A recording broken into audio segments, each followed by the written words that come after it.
มาละได้ละรู้จักไหมครับเพียนนั่นขนาดนั้นมาหลงค่อยกันเขาที่วัดของเราคนตายก่อนนี้เฮียนก็เฮียนไปคนตายก่อนนี้นั่นเป็นนั่นขนาดตายก็ตายอันนี้โดยเหตุการณ์นี้ผู้ชมก็เห็นป่ะนะเหตุการณ์นี้คือการฆ่ามาหลงค่อยกันคนนำเข้า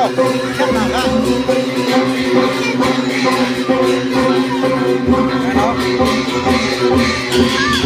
รู้จักแล้วครับเป็นเพื่อนเรียกมามันเป็นเพื่อนเรียกครับว่ามันเป็นถ้าอยู่เมืองอะไรก็ย่อมน้องแดงเหตุการณ์ตรงนี้ก็ที่ว่าเงี้ยเด็กพวกเขาในขณะนั้นเหตุการณ์ที่ผู้สูงตัดสินเอาที่น้องได้แล้วก็ใครเหตุการณ์ที่ผู้สูงว่าอาคารรัฐเพียสังคมอาคารอะไรแล้วก็เห็นมานะแล้วก็คนด้วยการจัดงานนั่นขนาดนี้เรียนไปก่อน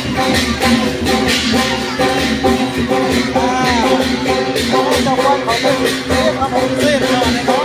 อาหารเนี่ยเอาตัวมันหวานก็ไม่น้อยเรียกขนมเส้นหวานก็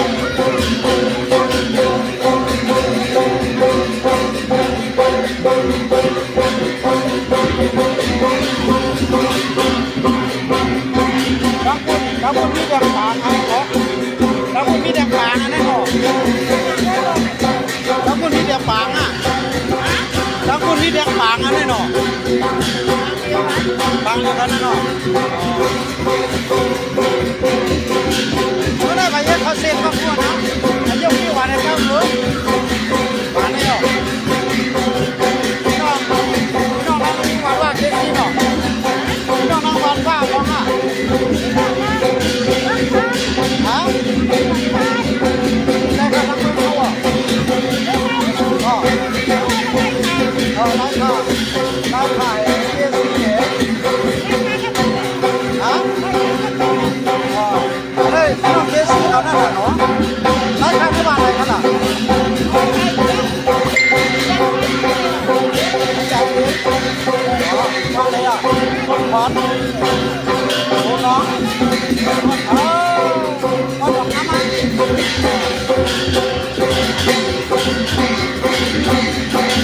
บ้านเราเอาดอกน้ำมันเอาไปหมดเอาหลุดไว้กันให้หมด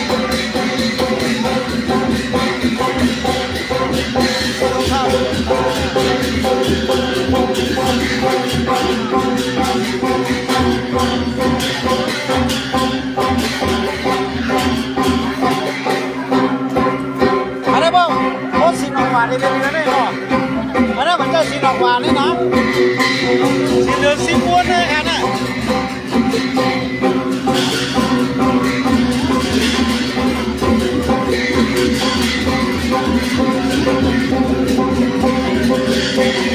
เอามาเลยพี่น้องไร้ค่าเลยพี่น้องเกซี่เขาโอ้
เ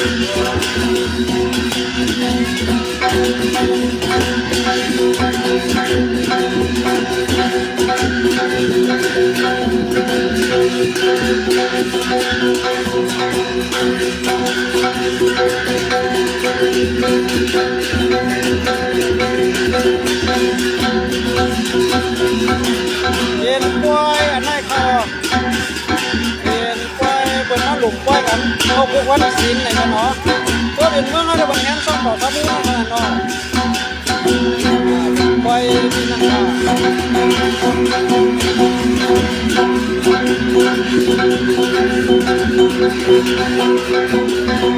พี่น้องไล่ข่าวแล้วพี่น้องดาววันว่าเกษีเนาะ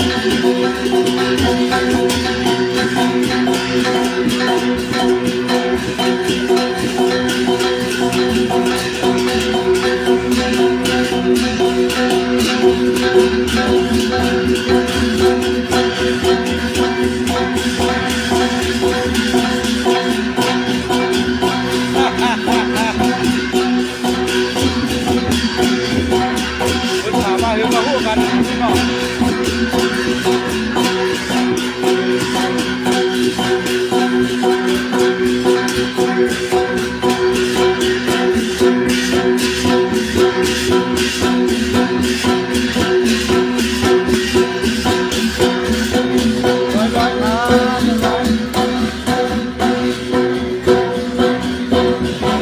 ร้อยค่ะร้อยค่ะ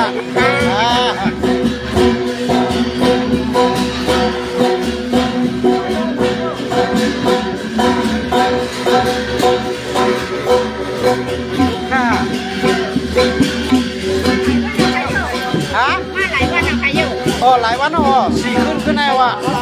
ที่เราเนาะ อ๋อเขาบุกได้เผาเหรอค่ะเขาว่าหลวงพ่อไม่รู้ได้มีบุญเหรอหน้าเขาว่าไง ใครยังทำบ้าน แล้วก็ผู้เขามีอะไรเผาครับอ๋อ ใครการนั่งก็พุ่งมานั่งใครการทำมันนะ อ๋อค่ะฮะโอ้ตังพุ่งหยองน้องตื่นน้องลุงที่เลี้ยงหลอกหยอกคนอันนี้ เราหลอกจับคนหน่อ มีสองช่วงเดียวได้หนออ๋อมีสามช่วงครับเผาหมู่บ้านส้มอ๋อโอ้สามช่วงกว่าท่าอ๋ออันนั้นส้มด้านทำเด่นโกนนังเซนบีโกนตั้งฐานนี่หมูเจ้าก่อนใกล้ๆเอาเรื่องก่อนที่ที่ถือว่าเนาะเขาว่าเขาญาติย้ำอะไรว่าคนเสียระดับจะมาเขาว่าได้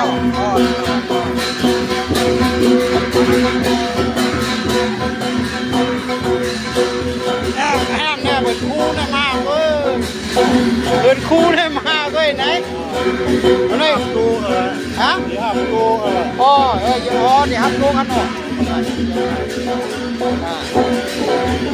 เดี๋ยวครับดูเงินดูคำ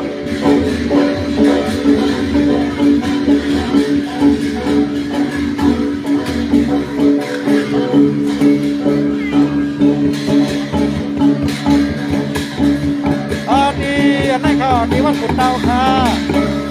วัดขุนเตาครับเนาะ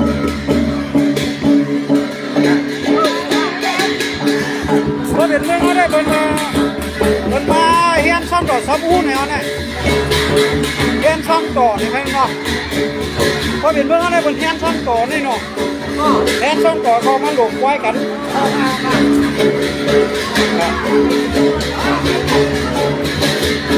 ข้ามาชมข้าเอ้ยเจ้าภาพงานใครอยู่เป็นเจ้าภาพงานใครอยู่บอกขายอยู่ตรงข้าเอาเพราะเป็นเมื่อไรพวกเขามาบ่ชอบต่อข้อมูลนั่นขนาดนั้นฮะเรื่องถือว่าทับขาเลย อ๋อนั่นแหละเพราะเป็นเมื่อเขาก็เป็นกระดูกก้อยกันวันในวันนั่นขนาดเนาะตามประเพณีของเขานั่นขนาดตามทุกอย่างของเขาเนาะก็เขาตามตู้ต้องไหลก็ถ้าเด็กขึ้นเข้ามาขอบคุณครับงานกัน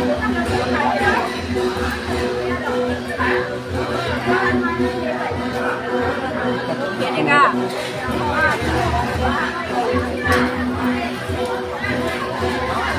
ก็ ฮัลโหลเว้ยคนจะมาเกาเขาเว้ยนี่นะเขาผลเกาได้แค่หนาหน้าคนเกาเนี่ย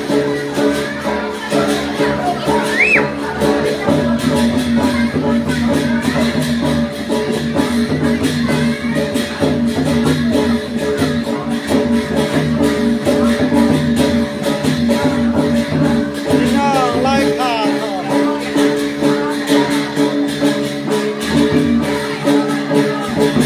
เขาเรียกไว้ซ้ำต่อซ้ำมูเขาบอกเนาะ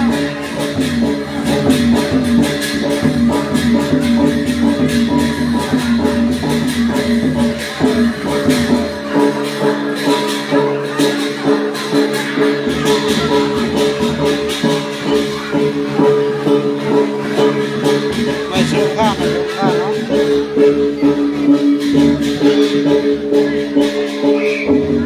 จมก็ขากินดินดาบในขนม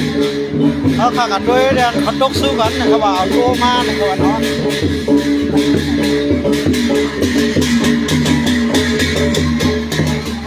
เขาการตู้เขาเนี่ยอ๋อ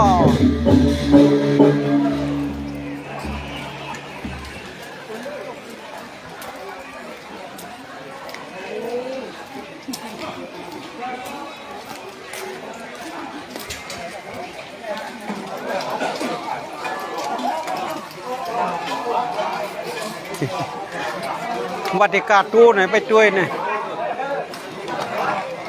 ทำกาเยอะฮะ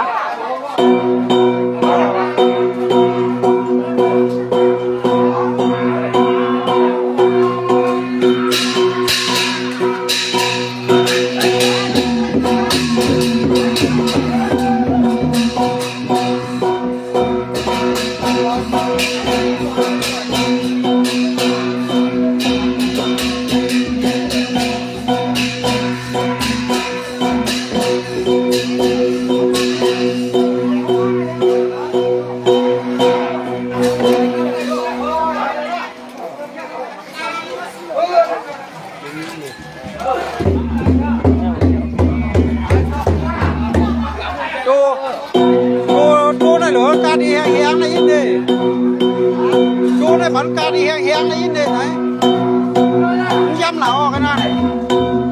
หนาวคนอาการนั่นไหนก็เลยปันตัวการดีแห้งไหนโค้งมันดิโค้งโอเคเอาดีแห้งในยิน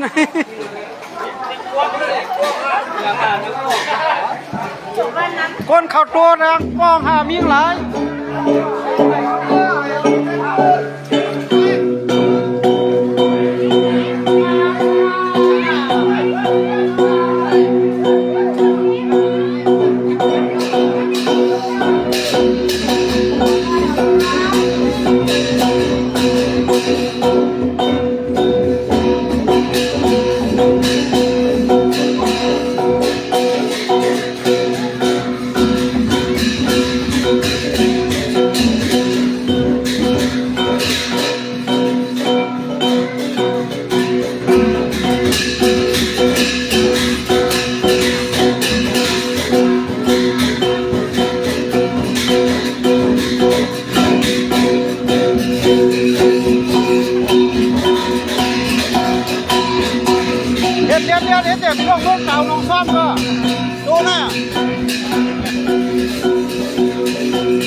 เลยนะ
กลับมาเดี๋ยวมาทางไหนวะ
วัดภูเตาค่ะพี่น้องไรค่ะพี่น้องวันว่าเกสีขาวมาหลงควายกันสวัสดี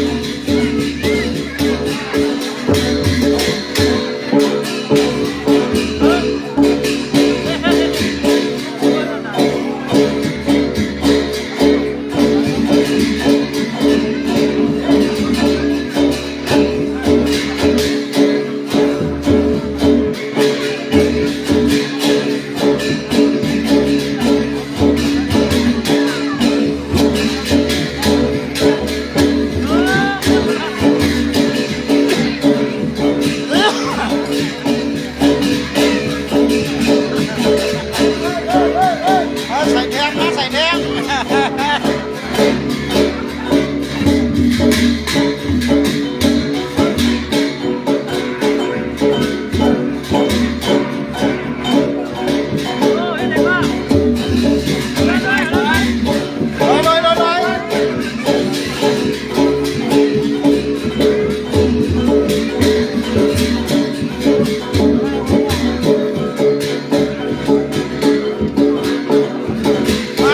ลอยมาค่ะจอดหน้ามาน้ำ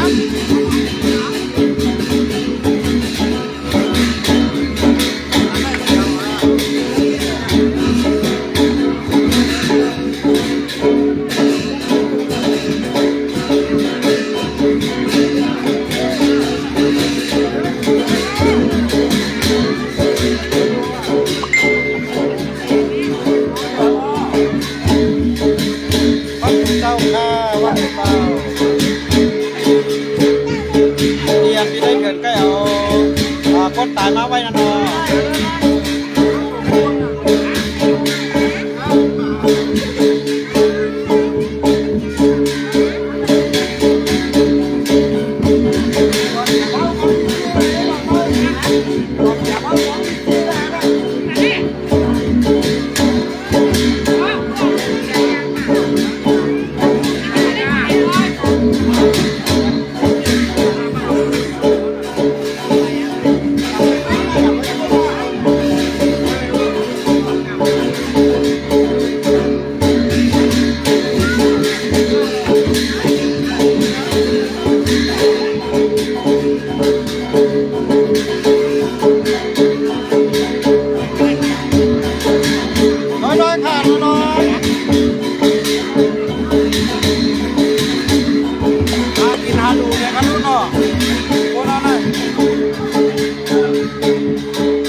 Ha ha